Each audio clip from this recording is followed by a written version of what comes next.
Hello, welcome back. ഇന്ന് സിമ്പിളായിട്ടുള്ള ഒരു അച്ചാറിൻ്റെ റെസിപ്പിയാണ് കേട്ടോ. ഉണക്കമീൻ വെച്ചിട്ടാണ് ഞാൻ ഈ അച്ചാർ ഉണ്ടാക്കുന്നത്. അപ്പോൾ ഇതെങ്ങനെ ഉണ്ടാക്കുന്നത് നോക്കിയാലോ.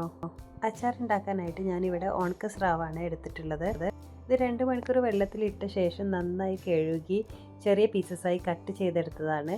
ഇതിലേക്ക് ആവശ്യത്തിനുള്ള മഞ്ഞൾപ്പൊടിയും കുറച്ച് മുളക് പൊടിയും ചേർത്തിട്ട് നന്നായി ഒന്ന് മിക്സ് ചെയ്തെടുക്കുക. മീനിൽ ഓൾറെഡി ഉപ്പുള്ളതുകൊണ്ട് തന്നെ നമുക്ക് വേറെ ഉപ്പൊന്നും ചേർക്കേണ്ട ആവശ്യമില്ല. ഇതിനി എണ്ണയിൽ നന്നായി ഫ്രൈ ചെയ്തെടുക്കണം. ഇത് ഫ്രൈ ചെയ്യാനായിട്ട് ഒരു പാനിൽ കുറച്ച് നല്ലെണ്ണ ഒഴിച്ച് കൊടുത്തിട്ടുണ്ട്. ഇതിലേക്ക് ഈ സ്രാവ് ഇട്ട് കൊടുത്തിട്ട് ഒന്ന് നന്നായി ഫ്രൈ ചെയ്തെടുക്കാം. അച്ചാർ കുറേ കാലം കേട് വരാതിരിക്കാനായിട്ട് നല്ലെണ്ണയിൽ തന്നെ ഉണ്ടാക്കുന്നതാവും നല്ലത്. ഇത് നന്നായി മൊരിയിച്ചെടുക്കണം. മീൻ ഏകദേശം റെഡി ആയിട്ടുണ്ട്. ഇതൊരു പ്ലേറ്റിലോട്ട് മാറ്റാം. ഇനി ഇതിലേക്ക് ആവശ്യമുള്ളത് കുറച്ച് ഇഞ്ചി, വെളുത്തുള്ളി, പിന്നെ കറിവേപ്പിലയാണ്. അത് നന്നായി ചെറിയ പീസസായി കട്ട് ചെയ്തെടുത്തിട്ടുണ്ട്.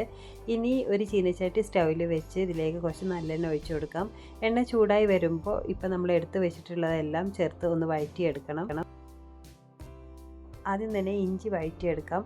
ഇഞ്ചി ഒന്ന് വഴന്ന് കിട്ടുമ്പോൾ ഇതിലേക്ക് വെളുത്തുള്ളി കൂടി ചേർത്തിട്ട് രണ്ടും കൂടെ ഒന്ന് വഴറ്റിയെടുക്കണം. ഇഞ്ചിയുടെയും വെളുത്തുള്ളിയുടെയും ഒക്കെ അളവ് നമ്മൾ എടുക്കുന്ന മീനിനൊക്കെ അനുസരിച്ച് എടുക്കുക.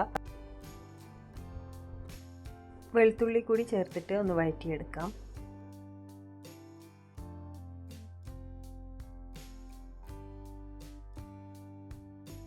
ഇഞ്ചിയും വെളുത്തുള്ളിയും അത്യാവശ്യം വഴന്നിട്ടുണ്ട്. ഇതിലേക്ക് കറിവേപ്പില കൂടി ചേർത്തിളക്കാം. ഇതിലേക്ക് ആവശ്യത്തിനുള്ള മുളക് പൊടി കൂടി ചേർത്തിട്ട് അതും കൂടെ വഴറ്റിയെടുക്കാം. ഇനി നേരത്തെ ഫ്രൈ ചെയ്ത് വെച്ചിട്ടുള്ള മീനും കൂടെ ചേർത്ത് കൊടുക്കാം. എന്നിട്ട് എല്ലാം കൂടെ നന്നായി മിക്സ് ചെയ്തെടുക്കുക. കുറച്ച് വിനാഗിരി കൂടി ഒഴിച്ചു കൊടുക്കാം.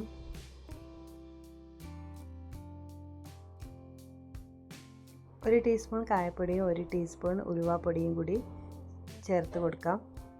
എന്നിട്ട് എല്ലാം കൂടെ ഒന്ന് മിക്സ് ചെയ്തെടുക്കാം. അപ്പോൾ ഇത് കുറച്ച് ലൂസായിട്ടാണ് ഇരിക്കുന്നത്. അത് തണുത്ത് വരുമ്പോൾ പാകമായിക്കോളും. ഇനി സ്റ്റൗ ഓഫ് ചെയ്യാം. ചൂടാറിയതിന് ശേഷം ഒരു ഗ്ലാസ് ബോട്ടിലിൽ ഇട്ടിട്ട് ഇത് സൂക്ഷിച്ച് വെക്കാവുന്നതാണ്. നമ്മൾ ഇട്ട് വെക്കുന്ന ബോട്ടിലിൽ ഒട്ടും തന്നെ നനവ് പാടില്ല. ഇങ്ങനെ ആകുമ്പോൾ കുറേ കാലം കേട് കൂടാതെ സൂക്ഷിക്കാം. അപ്പോൾ ഇന്നത്തെ വീഡിയോ ഇത്രയേ ഉള്ളൂ. അടുത്തൊരു വീഡിയോയിൽ നല്ല റെസിപ്പിയുമായിട്ട് വീണ്ടും കാണാം. ബൈ.